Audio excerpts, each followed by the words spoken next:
Yeah, hello. Today I will show you how you can swap out light maps in your VRChat vault.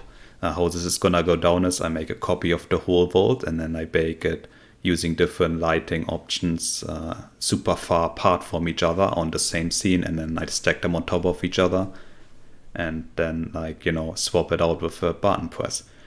So yeah, here we go. This is a total of Ether. I wanted to have a day-night mode in this one. So this is the day mode with real-time lights, so nothing baked yet. And yeah, you got like the static geometry, which we are not gonna touch, and other stuff which isn't static, like I don't know, the water over here, just like its own material on it. And on the night version I want to adapt the material to something different, or the clouds which need to be darker on the night version, so I change the colors, etc. like that. So what these special cases, I'm sure you'll have your own unique special cases which need to change between day and night. You throw them into its own game object. I call it day, right? And I'm gonna call it a day. Epic joke, here we go, back in business right here. So this is day mode anyway, we throw this into this one. And now you wanna set up your night mode, right?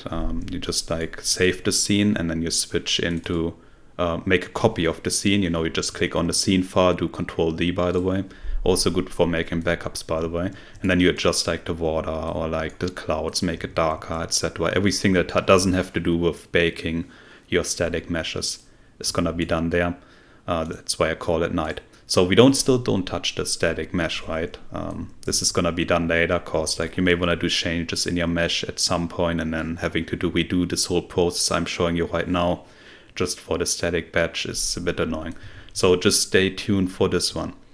So here's a bit of a problem though. Like for the day version I have used the directional light, but like the directional light affects the whole vault, right? And the whole scene, I mean. And we're trying to get the scene to be, we want to try to get day and night in the same scene. So how are we going to accomplish this? So instead of using a directional light for the night mode, I'm going to use a spotlight, which is super far away. And let me show you where it is actually. Here we go. There I go. This is. So as you can see on the outlines already, this is the spotlight. I positioned it perfectly, and I'll show you how to do this. So usually the spotlight is going to be a directional light. Right, see, this is how it starts out. And put the directional light somewhere in the center of the map, right? So I put it like at the beach area of my atoll. And then make sure you change from global, the global rotation thing, to local. So the blue arrow is pointing at where the light is shining to.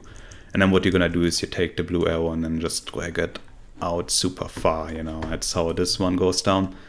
And that's how you get like your moon night in the night version, for example. So anyway, you do all this setup, directional light setup, your other lights you have set up around the scene. Let me go down actually, yeah, see these other lights. You throw this all into its own folder called night, yeah. Now you got the night folder here, you copy it and put it into your day version or whatever. So yes, you can see the water and like light and other stuff is gonna be stacked on top of each other. But like, don't worry about it too much. Obviously, you take the water and clouds of your day version and put it into a folder called day, right? Down here, day. I already showed you that, right? Day. Okay, I'm gonna do it again and then throw this in there, obviously. Yeah, whatever. So I've already done all that, of course, so I'm not too worried. Here we go. So once you've done all that, you can kind of start the baking process. So all we did is like adjusted the water and clouds and all that stuff. Now what we need to do is we copy the static stuff. So just make a copy, Control-C, Control-V, as you might know, and then it's gonna look something like this. It's gonna like stack the day and night version on the same thing. In my case, it's already baked, so like some stuff is gonna be bright, some stuff is gonna be dark. But if you wanna start the bake, you take the night and like the copy of the static and move it like -3072 down below. So you need to put it loud, like for the night version, put it below the day version, I would say.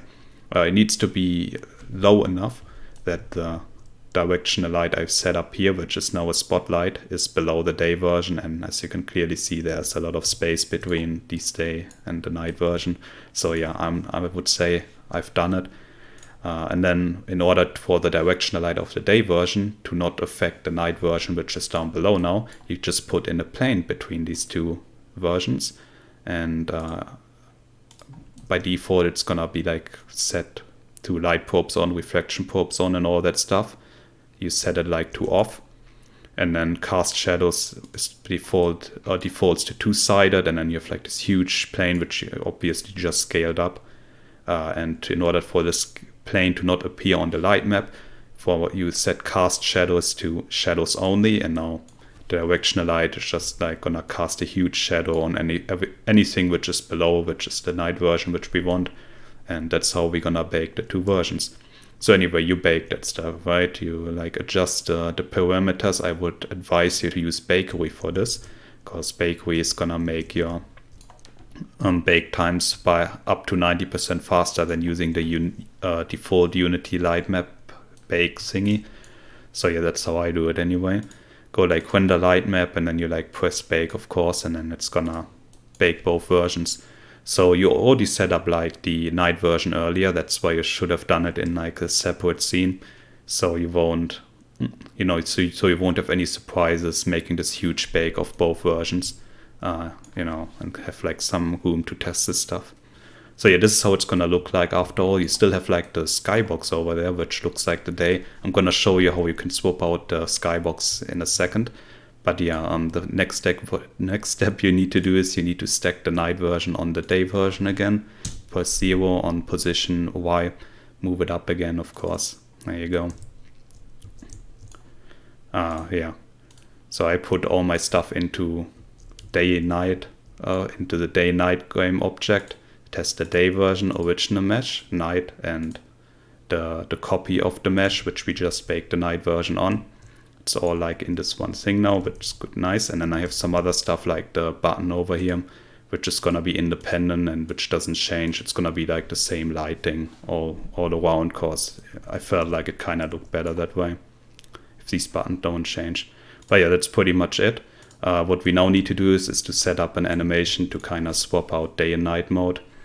And yeah, how this is gonna go down, I'll show you right here. You go like to the asset folder, you make two animations, one night, one day, and then you drag them into day-night, like your main folder for like swapping out light maps, I guess. And then go into animation, and then you have like two clips in your day and night, right? It's like the song Day and Night. I got the feeling it is on my mind. Like what you always heard in the Counter-Strike source servers back then. You hell of a time back then. Either way. So yeah, you click add property. You can't see what you can't see the options, but basically you put in like the day game object, the static, the night, the static copy, put all this into the animation right here. And then make sure you click on the component is active, and then you can like put a checkbox on the animation, and then like enable and disable as you need for your different versions. So yeah, for the day version, obviously I'm gonna uncheck it on the night and the copy of the static, and like I press like I activate the day, and then I have like a button set up too. It's not too important right now. Okay, but here comes the big part, right? Here's big shout out to my homie Lyuma.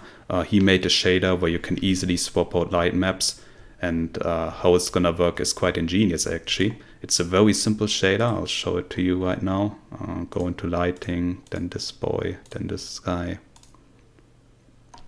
So it's basically the VRChat mobile skybox shader. You put in like your cube map for the day, which is like, the skybox right here, and the cube map of the night, which is gonna be your night version you set up earlier and like adjusted, etc. And then it has like a night dot threshold you can just ignore. You can also rotate it, of course. And what this shader basically does is it looks at the sun source you've set up. It's like the directional light. Your directional light is probably not gonna be used for anything else, cause you're gonna bake the whole light, hopefully, ideally. And every time the sun is above the horizon, you'll see it's like the day skybox, but if it's like below the horizon, as you can see here, it switches to the night version. And this is such an ingenious shader, and it allows us to actually animate this directional light to switch skyboxes. So we go back into the animation, we like put in the directional light and just change the rotation. For the day version, it's obviously, up here. That's where my sun is. And for the night version, we put it like on -90, which, you know, is like super, the lowest point of the horizon one can imagine. Well, why not, right? Oh yeah, for the night version, you just invert the checkboxes you have on day, obviously. So in the animator anyway, you spawn in with an entry. Oh yeah, also add like a parameter, plus, and then add a bool parameter. I call it toggle night. If this thing is checked, then the night version should play. So you got like the two animations, day and night again. You just zero it all out, as you can see in the inspector, and then have like a transition going. And the transition has a condition based on the bool you have set up in the parameters. So if toggle night is on, if toggle night is off, then transition from night to day. That's what this thing does. You also zero out everything in here. Has exit time, needs to be unchecked, and then everything on 0 and fixed duration, whatever. As you see here, right, it's easy stuff. It needs to be instantaneously. And then, of course, the other transition from day to night is when toggle night is true, then like this goes to night back again. It's a very simple animation, and yeah, that's how this is gonna set up. So if you press, if you might inclined to be like, okay, good, I want to start with night, right? I'm going to go entry and then go to the night mode. And then you're in the night mode. So I don't even need to show the day stuff, right? I'm just going to unhide it, see how nice it looks on the scene. It starts in the night mode just as I expected to. I'm the best. I'm a genius here. Look at me being a genius. And the sun, it needs to be at -90. There you go. See, night mode. So you start the scene, right? You're like, hell yeah, I did it, man. I'm the best. You see, you test your stuff, see like 16 batches. Wow, man, I love Atoll of Ether. I'm such a genius map creator. Prolific, and like everyone likes. Anyway, so you're like, okay, now let's see what happens when we switch into day mode. As you can see, it jumps to 420 batches. Like, what the hell is that? Dude, blaze it, man. You're like in despair, right? So the reason for this whole setup right here is to kind of avoid this problem. So Unity statically batches all meshes, obviously, and that saves up on tons of draw calls, as you're about to find out. So you need to let Unity be able to batch it. If things are hidden, then Unity won't batch it as people spawn in. And then when you enable these things, then all the objects are going to be rendered individually without being in batches. So to solve this problem, you just show the day version and the original static, and the night version and the copy of the static geometry at the same time, and that's why it looked so stacked up, and you've seen it earlier. Some parts are bright, some parts are like dark, and like how the process is gonna be: someone spawns in, then he loads the day and night version, but before the screen even turns into something they can see, either the day or the night version is gonna be hidden. So if we start this again, thanks to our animation, it goes from entry to night. Night says turn on night, which is already is, and hide the day version. Then you can see the same effect again. Now we got a few more batches, I guess, but it is unavoidable, of course. But we got the night version right here. And then if we press the button and go to the day version, then Unity seen it. Oh, okay, I've already seen this stuff before. I loaded when the player spawned in, and it will also have only 22 batches. So this is a very key part, because you're saving so much performance by just using one set of two light maps and then swapping them out. You don't want to squander it by just, making this small little mistake right here.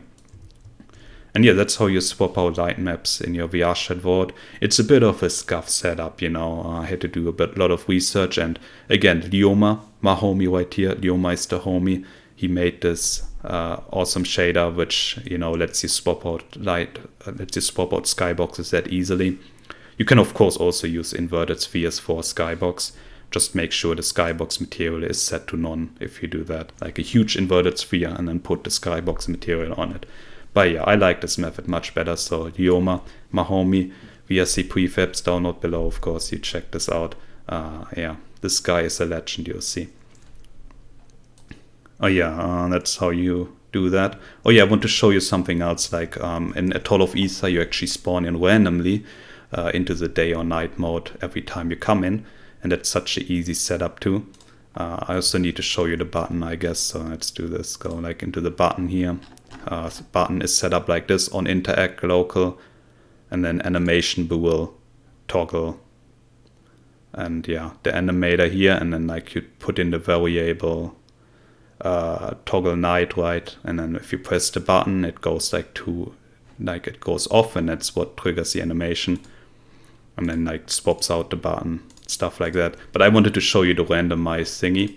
So it's pretty easy actually. It's a VRC trigger called on enable local. So if this thingy is enabled, which it does by default when you spawn in, it's like locally set, then a randomize function. So this checkbox needs to be checked. Then there's a 50% chance that this animation toggle night is gonna like switch a state. So that's how you get like your 50% chance to spawn into either day or night. Okay, anyway, this is a bit of a scuffed setup. I hope like you can utilize this to the fullest extent and get this amazing functionality into your map as well. So there's always this issue if you upload a day and the night version of your vault, it might split the community kinda, cause some like night more, some like the day more. But like what you ideally want is you just want to have cross-platform play with PC and Quest players, and both of them can independently choose which time of day they want to see of the vault. And yeah, either way. Thanks for watching, and if you want to see it in action, go to Atoll of Ether. That was the best pitch ever. See you around, guys.